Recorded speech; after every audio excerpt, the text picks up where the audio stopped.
છો સત્યના શિખર ન્યૂઝ। હું છું પાયલ બામણિયા। તો જોઈએ ધાનેરાના વાલેર ગામના દલિત યુવકે ઇન્સ્ટાગ્રામ પર મેઘવંશી બાપુ નામનું આઈડી બનાવવાનો મામલો। દલિત યુવકે મેઘવંશી બાપુ નામનું આઈડી બનાવતા ગામના 5 જેટલા અસામાજિક તત્વોએ આઈડી પર ખરાબ કોમેન્ટ કરી હતી। 5 જેટલા અસામાજિક ઈસમોને મારી ટેલિફોનિક દ્વારા મારી નાખવાની ધમકી આપી હોવાના આક્ષેપ। ધાનેરા પોલીસ આરોપીને અટકાયત ન કરતા જિલ્લા પોલીસ વડાને કરી રજૂઆત।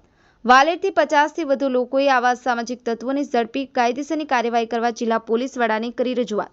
સોલંકી આશાબેન, સત્યના શિખર ન્યૂઝ, પાલનપુર। ઓકે, શું રજૂઆત કરવા આવે છે? મારું નામ ગોહિલ ભેરાભાઈ, હું જાડેવીનો ગામ વતની છું। વાલેર ગામમાં અમારા ભાઈ ઇન્સ્ટાગ્રામ આઈડી વિશે જે મામલો બનેલો એ બારામાં તારીખ 20ની અમે એટ્રોસિટી દાખલ કરાવેલી।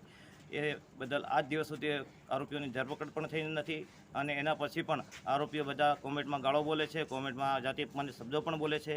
તો અમારી સાહેબશ્રીને નમ્ર વિનંતી છે મીડિયા માધ્યમથી કે તાત્કાલિક ધોરણે એમની ધરપકડ થાય અને બીજા બદમાશોને પણ કાયદેસરની સજા થાય અને જે કાયદાકીય રીતે કલમ લાગે એની ઉમેરા પણ કરવા અમારી વિનંતી છે। અમે આજે એસપી કચેરી એ નિવેદન આપવા આવ્યા છે।